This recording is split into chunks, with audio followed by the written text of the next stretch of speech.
If you are between 70 and 80 years old and you have been told you have high blood pressure, I need you to stop what you are doing right now.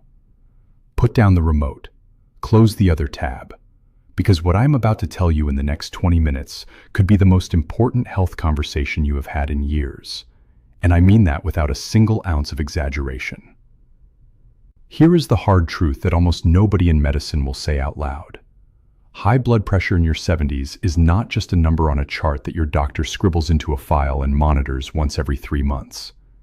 It is not simply a slow-moving, manageable statistic. It is a live countdown. A mechanical stress test happening every single second, inside the most delicate pipes and the most irreplaceable pump in your entire body. And when those pipes and that pump are subjected to daily, relentless, unmanaged pressure, the consequences are not abstract. They are devastatingly personal. We are talking about the morning you reach for your car keys and your hand doesn't know where to look. We are talking about the afternoon you realize you cannot drive your grandchildren to their baseball game anymore. We are talking about the very real, terrifying possibility of losing the right to live in your own home on your own terms, according to your own schedule. That is what is actually at stake here. Not a number. Your freedom. Now, if you have been told that managing your blood pressure at your age is just a matter of watching the salt shaker at dinner and taking a tiny pill every morning, I need you to understand something. That is the bare minimum. That is the floor. And too many brilliant, capable, independent Americans in their 70s and 80s are unknowingly doing things every single day that are hammering that floor right out from underneath them. So today, I'm going to count down the 5 most critical, everyday habits you must stop immediately. Habits that are silently accelerating the mechanical breakdown of your vascular system and quietly threatening your independence.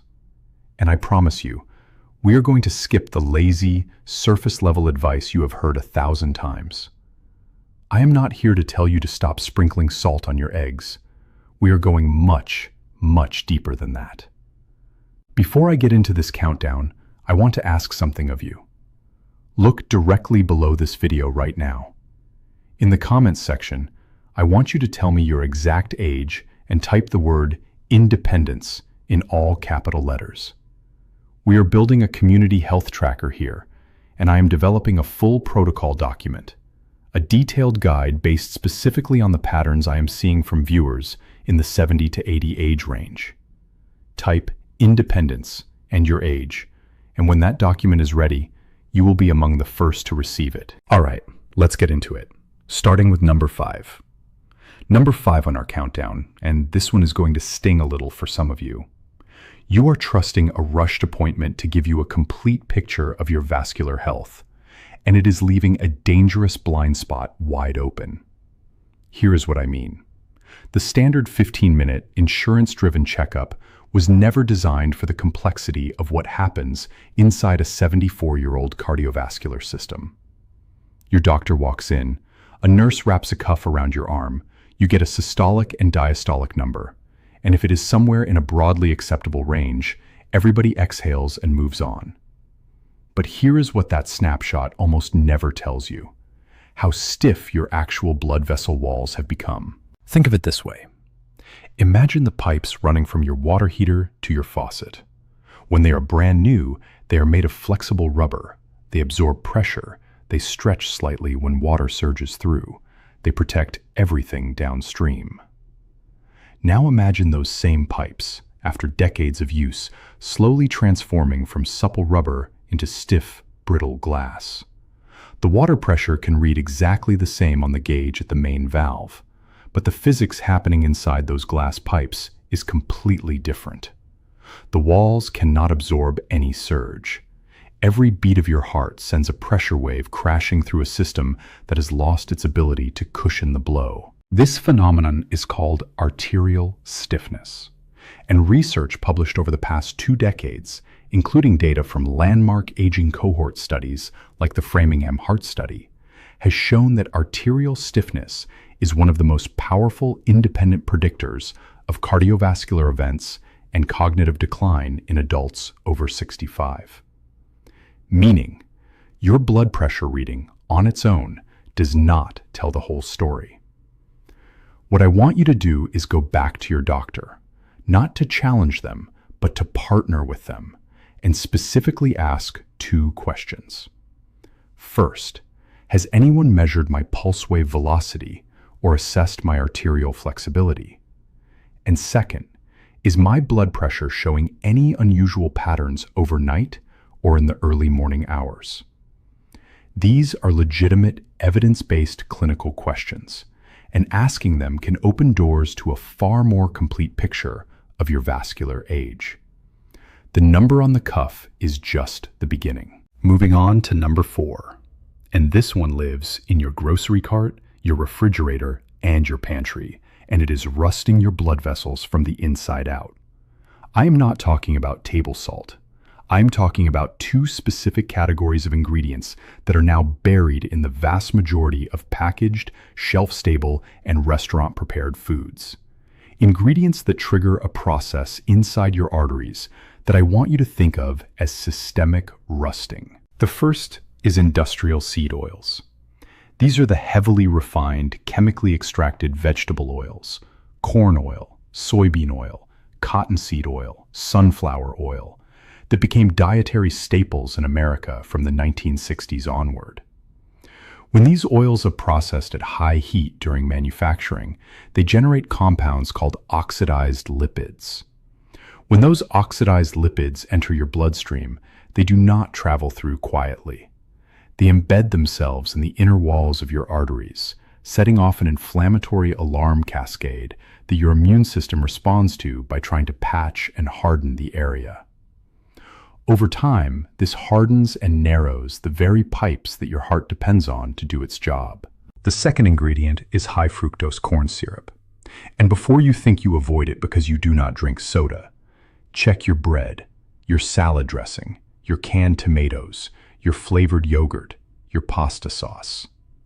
A substantial portion of research, including studies examining metabolic inflammation in older adults, has linked chronically elevated fructose consumption to increased triglycerides, stiffened arterial walls, and elevated blood pressure. A perfect storm for someone in their 70s who is already managing hypertension. This is the ingredient swap that matters. Begin reading ingredient labels, not nutrition labels. If industrial seed oil or high fructose corn syrup appears in the first 4 ingredients of any packaged food, put it back. Replace those cooking oils with extra virgin olive oil, which contains oleocanthal, a naturally occurring compound with studied anti-inflammatory properties that actively supports arterial wall health. This is not a miracle cure. It is a daily friction reduction inside the most important pipe system your body will ever own. Number 3. And this one surprises almost every single patient I counsel. You may be taking your blood pressure medication at the wrong time of day, and it could be robbing it of a significant portion of its protective effect. Your cardiovascular system does not run on a flat, unchanging rhythm. It follows a biological clock, what researchers call a circadian pattern. Your blood pressure actually dips naturally during deep sleep and then surges sharply in the early morning hours, typically between 5 and 9 in the morning. This surge is not random. It is driven by your body's release of cortisol and adrenaline to prepare you for waking, and it has been consistently identified in large-scale research as the highest risk window for cardiovascular events in older adults. Heart attacks and strokes in seniors disproportionately occur during that early morning surge window. Now here is the problem. The majority of people take their blood pressure medication in the morning, with breakfast, alongside their vitamins and coffee. But if your medication peaks in effectiveness 4 to 6 hours after you take it, you are already well past that critical early morning surge by the time it is working at full strength. You may be medicated all day and barely protected during the most dangerous hours of your biological cycle. A growing body of clinical evidence, including a major trial known as the Hygeia chronotherapy trial, demonstrated that taking at least 1 blood pressure medication at bedtime, rather than in the morning, significantly improved cardiovascular protection for adults with hypertension. I am not telling you to change when you take your medication tonight. I am telling you to raise this specific question at your very next appointment. Ask your doctor, given my blood pressure pattern and my medication type, is there a chronotherapy advantage to adjusting my dosing schedule? That question alone could be one of the most important things you do for your heart this year. Now we come to number 2, and this is where I need to tell you about two men I will call Robert and James. Both of them were 74 years old. Both lived in the same mid-size American city. Both had been diagnosed with high blood pressure years earlier. Both were on medication, and both appeared, from the outside, to be managing their condition reasonably well. Robert trusted the system entirely.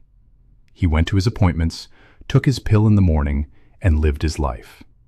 He never asked about arterial flexibility. He never changed his cooking oils. He ignored the occasional dizzy spell he felt when he stood up too quickly after lunch, dismissing it as just getting older.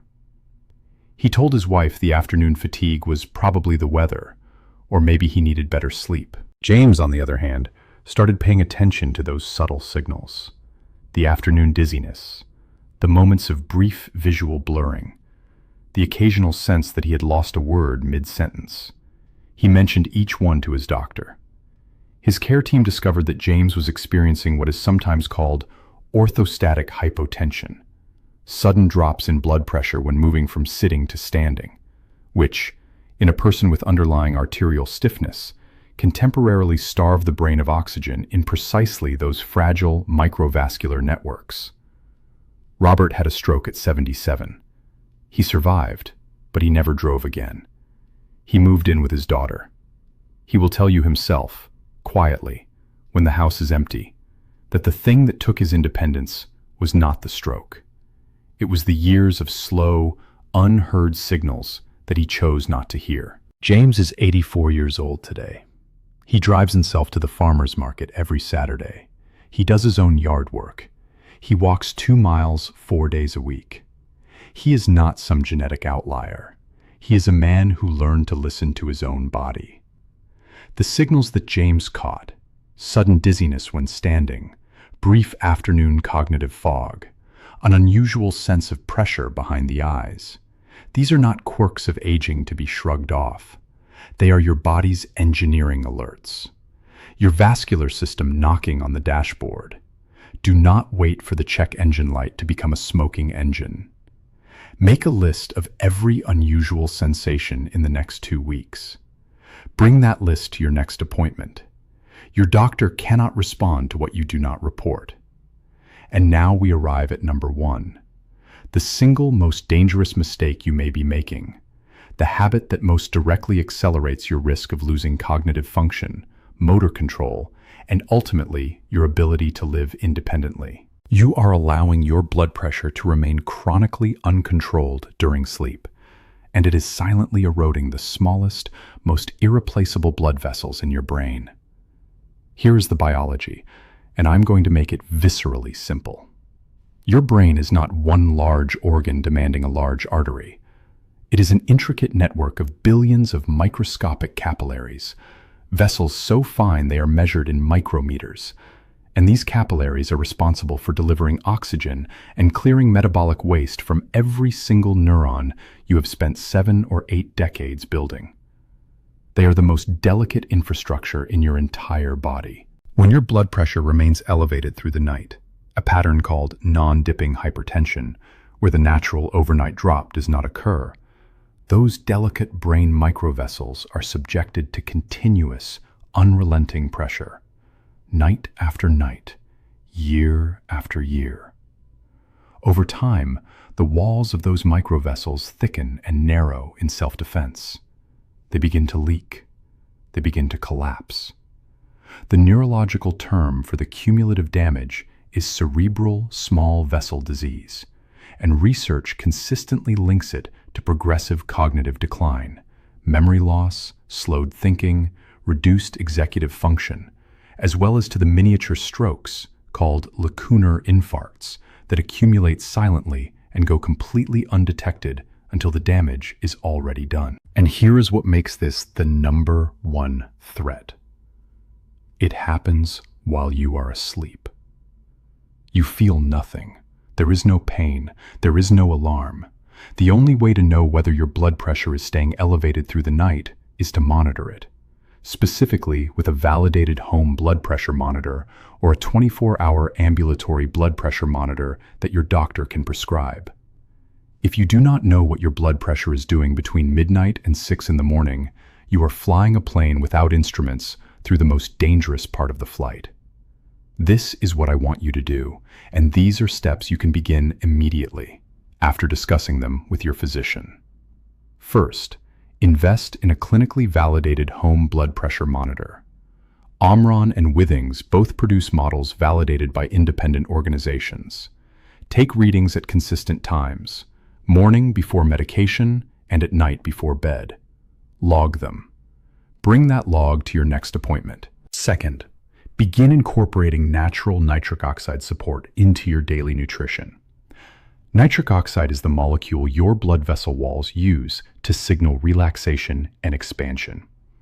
It is essentially your body's own pipe widening agent. Beet greens, arugula, beets themselves, and spinach are among the highest dietary sources of inorganic nitrate, which your body converts to nitric oxide.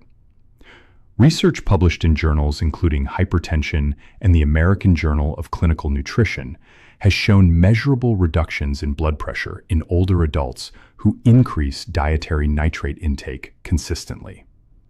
We are not talking about a supplement. We are talking about a specific pattern of eating. Third, begin moving your body gently, consistently, and specifically. Walking is not nothing. A 30-minute walk 5 days a week at a pace that raises your breathing without preventing you from speaking has been shown in multiple senior cohort studies to meaningfully reduce arterial stiffness over time. The vessels respond to movement. They are not static pipe. They are living tissue that gets stronger when it is used and stiffer when it sits idle. Even if you start with 10 minutes and build from there, start. Fourth, prioritize sleep quality with the same urgency you give to your medication.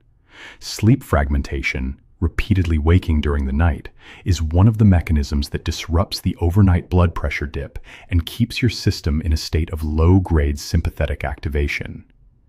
If you are waking multiple times a night, if you snore heavily, if you wake unrefreshed, raise this with your physician and ask specifically whether you should be evaluated for sleep apnea, which is dramatically undertreated in adults over 65 and has a documented direct relationship with nocturnal hypertension. Fifth, and finally, build your medical team with intention. You deserve a physician who has time to look at you as a complete vascular system, not as a 15-minute appointment block.